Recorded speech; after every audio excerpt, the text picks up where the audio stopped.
삼성역 K-팝 광장에 초대형 고양이를 등장시켜 500만 명의 발길을 사로잡은 분이 있습니다. 한국 영화계에 봉준호가 있다면 한국 미디어 아트 업계에는 이분이 있다고 저는 감히 말하고 싶습니다. 세계 디자인계의 아카데미상이라 불리는 IF 디자인 어워드를 휩쓴 분입니다. 미디어 아트 전문기업 램퍼스를 이끌고 계신 이정현 대표님입니다. 안녕하세요. 안녕하십니까. 오늘 나와주셔서 정말 감사합니다. 네. 우리 램퍼스의 대표 작품 중에 하나인 네. 삼성역 K-팝 광장의 그 대형 고양이 어떤 마음으로 기획을 하셨는지 궁금하거든요. 그 삼성역이라는 어떤 빌딩 숲이라고 부를 수 있고 좀 약간 삭막한 분위기라고 저희는 좀 해석을 했어요. 거기에 가장 큰 면적의 5개 광고판이 항상 기업의 어떤 가치관이라던가 제품의 어떤 유용한 정보들 위주로 상영되는 걸 넘어서 야, 우리가 그곳을 지나다가 딱 1초라도 보는 순간 재밌거나 위로받을 수는 없을까? 치유의 공간으로 해석해 볼 수 있지 않을까 생각을 했고, 요즘 워낙 사람들이 고양이를 많이 사랑하잖아요. 그렇죠. 집사님들이 네. 많으시죠. 그 많은 집사님들의 의견에 맞춰서 정말 거대한 고양이를 이곳에 등장시켜보자. 그래서 그 아나몰피 기법, 우리의 눈을 혼돈시키는 착시 기법을 통해서 앞으로 튀어나오거나 뒤로 숨어서 사라지거나 하는 이런 순간들을 경험하는 것만으로도 굉장히 짧은 위로를 줄 수 있겠다라는 생각을 시도했는데, 그 작품이 큰 호응을 얻게 됐고 그 조회수가 35만 회 이상 나왔던 것 같아요. 근데 그것보다 재밌는 건 거기에 달린 댓글들이었는데요. 네. 결국은 고양이가 세상을 구했다. 우리에게 필요한 건 고양이뿐. 그들이 계속 이렇게 하시는 걸 보면서 우리 하는 이 컨텐츠가 이렇게 사람들을 연결시킬 수도 있겠구나라는 생각들을 하면서 수상까지 하게 되지 않았나 생각합니다. 맞아요. 정말 많은 분들이 그 작품 보고 네. 힐링하셨다 이런 표현을 많이 해주셨어요. 맞아요. 네. 또 다른 대표 작품이, 이 작품은 저도 보고 제가 만든 것도 아닌데 막 자랑스럽더라고요. 2025년에 오사카 엑스포 한국관의 메인 미디어 파사드를 네. 장식한 작품이잖아요. 네, 맞습니다. 그건 어떻게 기획을 하셨는지 사실 우여곡절도 많았을 것 같다라는 생각이 들거든요. 그 작품이 이제 총 2분의 러닝타임을 갖고 있는데, 단청의 어떤 조립이라던가 1월 오봉도를 현대적으로 해석했다라던가 우리나라 국가유산 중에 그 꽃을 그 종이로 만든 어떤 무형유산도 있어요. 그러니까 이런 소재들을 한 50개 정도를 가지고 내러티브를 만든 건데요.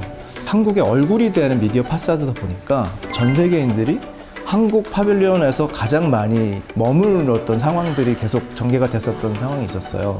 그 순간에 저도 영광스럽게도 그 자리에 있었는데 여러 국가의 말들로 좋은 평가를 해주시는 상황들이 아직도 좀 기억에 남고요. 대표님이 크리에이터 예술인이기도 하지만 또 네. 회사를 이끌어가는 맞습니다. CEO시잖아요. 네. 비즈니스를 하셔야 되는데 이 네. 사이에서 좀 느끼시는 스트레스 네. 아니면 좀 고민들은 없으세요? 너무 많습니다. 그래서 이게 가장 제가 앓고 있는, 현재도 풀지 못하는 가장 부분일 것 같고요. 대표로서의 역할을 충실히 하다 보면 예술적 감도가 떨어지는 것 같고, 예술적 감도를 높이다 보면은 회사 운영이 조금 무너지는 것 같다는 생각을 항상 하는데, 다만 그래도 저희 회사 모든 스태프들이 적어도 이 정도는 해야 된다라는 저희의 어떤 높은 가치 기준이랄까요? 그것을 만들어내는 이 모든 것들이 예술과 비즈니스를 다 떠나서 결국 이거 만들어낸 것 자체가 예술이 아닐까라는 생각을 하면서 살아가고는 있어요. 이게 사업이 정말 쉽지 않잖아요. 네. 근데 원래는 네. 대표님께서 고등학교에서 미술을 가르치는 선생님이셨던 걸로 알고 맞아요. 있는데 네. 안정적인 직장이었는데 네. 그 커리어를 뒤로 하고 이렇게 사업가로서 전환을 하시게 된 계기가 있나요?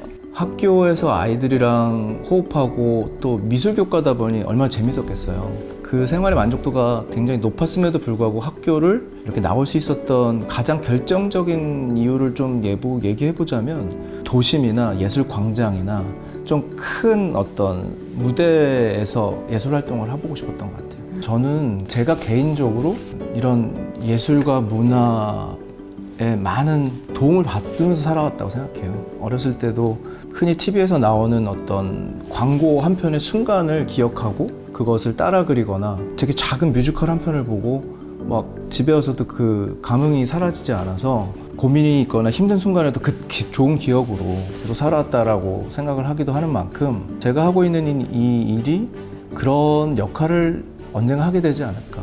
이미 많은 분들이 이제 네. 대표님 램퍼스의 작품을 보고 위로와 따뜻함을 느끼고 있는 것 같아요. 아, 정말요? 감사합니다. 그러면 그렇게 더 많은 사람들에게 네. 예술을 통해서 전하고 싶으셨던 메시지가 있으실까요? 저조차 이 현대인으로서 생활을 하는데 모두가 저는 다들 마음 한켠에 외로움이 다 있다고 생각하거든요. 제가 제 책상 앞에 써놓은 문구는 뭐였냐면 기술이 차가워질수록 예술은 따뜻해져야 된다라고 써놨거든요. 사람들은 결국은 미디어 아트를 볼 때 어떠한 기술 때문에 감동하지 않고 결국은 미디어 아트 중에 아트에 결국은 몰입하게 된다는 걸 알거든요. 그래서 압도하는 기술과 함께 따뜻한 예술이 함께 해야 된다는 좀 철학을 좀 전하고 싶죠. 더 많은 분들이 대표님의 미디어 아트를 통해서 위로받고 치유받았으면 그럼 좋겠네요. 좋겠어요, 정말. 저희 프로그램이 행복한 일이잖아요. 네. 대표님께서 일하시면서 네. 이 일의 특징은 나를 정말 행복하게 한다. 그런 요소가 있을까요? 아무래도 저희가 하는 일이 다양한 일이 있지만 이제 공간에 맞게끔 작품을 전시하는 순간이 그래도 가장 피날레의 순간이지 않을까 싶어요. 결국은 그 작품의 완성은 관람자들이 기회비용을 투자해서라도 이곳에 와서 그 작품을 감상하는 순간일 텐데 기자님도 그러시고 저도 그렇지만 되게 좋아하는 어떤 무언가를 즐길 때 눈빛이 굉장히 반짝거리잖아요. 그리고 심지어 눈도 덜 깜빡거리게 되잖아요. 그런 순간을 제가 옆에서 저는 작품이 아니라 사람들을 보죠. 그랬을 때 오는 어떤 행복감? 카타르시스 같은 거는 절대 무시 못해요. 네. 지금 말씀하시는 대표님 눈이 반짝반짝 그래요? 조명 때문에 그런 것 같은데. 그렇다면 이번 질문은 네. 이정윤의 일터에서 절대 용납되지 않는 한 가지를 꼽는다면 어떤 게 있을까요? 제가 회의 때 자주 하는 표현인데 기획을 위한 기획을 하지 말자. 어떤 이렇게 사업 제안서를 쓰는데 이 하나의 안이 좋아서 이렇게 보내면 되는데 뭔가 모자란 것 같아서 Alt2, Alt3를 만들어서 이 의미 없는 걸 하고 있는다거나 혹은 예산이 충분치 않아서 하드웨어라든가 기술 프로그램의 비용을 그냥 요 정도로 하고 끝낸다는 게 당연하게 생각한다거나 충분히 훌륭한 인재들이 그렇게 약간 머무르는 듯한 느낌이 날 때 이 일을 왜 하는지 자꾸 제가 일컬어 주려고 노력하는 것 같아요. 그때는 저도 뭔가 약간 미디어 아티스트라기보다는 회사 대표로서 조금 약간 엉근진 느낌으로 얘기하죠. 제가 대표님의 후배면 정말 같이 일하면서 많이 배울 것 같아요. 정말요?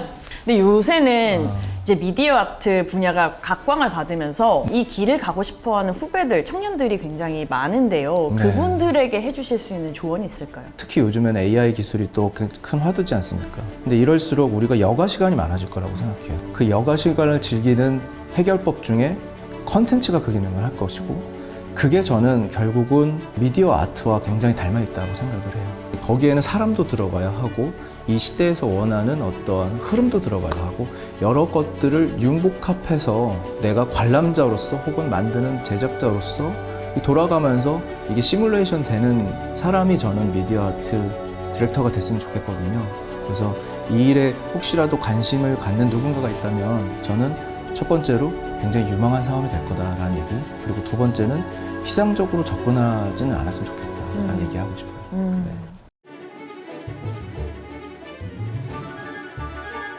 첫 번째는 뭐부터 할까요? 아무래도 요 포모도로 시계라고도 하고 토마토 시계라고 불리는 시계인데요. 제가 하는 일이 고민해야 될 게 사실은 굉장히 동시다발적으로 일어나요. 그러다 보니까 정해진 시간을 정해놓고 일을 하지 않으면 항상 일할 수밖에 없는 환경에 놓이다 보니 시간에 끌려다니지 말고 시간을 이끌자라는 개념으로 이 포모도로 시계를 굉장히 잘 사용하고 있는 편입니다. 제가 가장 하는 그 러브타임은 딱 15분인데요. 15분 일을 딱 집중해서 하고 종이 울리자마자 5분을 꼭 쉬어야 돼요. 15분 일하고 5분 쉬고 15분 일하고 이렇게 딱 3바퀴 돌면 1시간이 돌거든요. 그래서 15분 주기로 가장 많이 활용합니다. 5분 쉬는 시간에는 주로 어떻게 쉬세요? 아무런 일을 안 하는 게 저의 철칙이 되어 있고 저희 회사에서 옥상에서 이렇게 막 운동기구 같은 것도 비치를 해놨는데 딱 종이 울리면 끄고 옥상 가서 이렇게 막 스쿼트도 하고 막 그런 식으로 많이 하고요. 그렇습니다. 두 번째로 소개해드릴 수 있는 요 레이저 줄자입니다. 어떨 때는 디렉터이고 어떨 때는 디자이너이기도 하고 어떨 때는 시나리오를 쓰기도 하고 그런데 가장 공포스러운 순간이 언제냐고 떠올려 보니까 때로는 막 몇천 평 되는 아무것도 없는 빈 공간을 우리가 만든 컨텐츠만으로 채워야 되는 그런 순간이에요. 거기서 의지할 거라고는 딱 요거 하나밖에 없습니다. 그래서 우리 스태프들에게 어디라 서 있어 보자라고 하면서 그 기준으로 막 줄자를 재기도 하고 층고를 재기도 하고 여기서 이제 산정한 측정값을 가지고 이제 돌아와서 계속 고민을 하죠. 우리가 레퍼런스 삼는 공간에 가서도 그냥 단순히 보고 즐기고 이렇게 메모하는 게 아니라 줄자로 계속 계산을 하는 겁니다. 그리고 마지막으로는 이제 뭐 그냥 일반 연필인데요.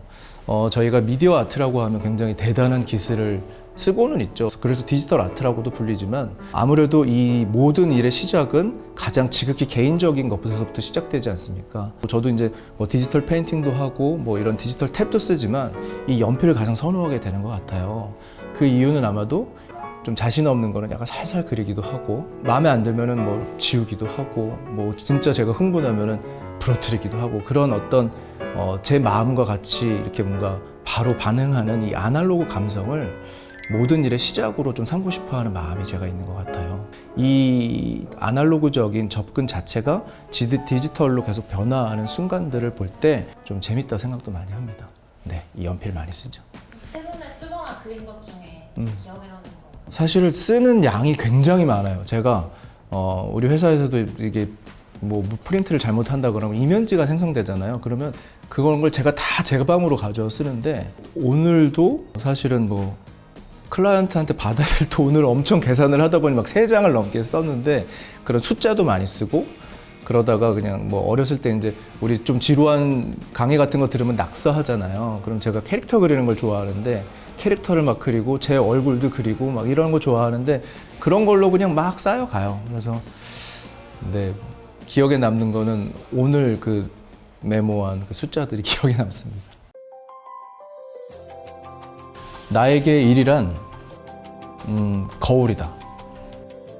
아마 많은 창작자분들께서 동의하실 것 같은데 무언가를 만들다 보면 결국은 자신이 투영된다라는 걸 경험하게 됩니다. 그 과정 속에서는 알아차리지 못할 수도 있고 그리고 혼자 만드는 게 아니다 보니까 스텝들이 많아질수록 그걸 의심할 때도 많은데요. 결국은 우리가 누군가에게 위로를 전하고 싶은 어떤 우리의 철학이 그리고 세계 무대에서 우리 대한민국이 이렇게 아름다운 전통을 갖고 있다라는 어떤 그 스토리를 전하는 것도 결국은 저와 우리 크루들의 마음에서 비롯된 것이었더라고요. 그리고 시간이 지나서 과거에 10년이 넘은 저의 포트폴리오를 볼 때도 내가 그 당시에 이런 생각을 했고 이 믿음을 잃지 않으려고 정말 애를 써서 완성을 했구나라는 걸 느낄 때 저 스스로에게 힘을 얻었던 것 같은 느낌도 받는 것 같아서 거울이라고 정의하고 싶습니다.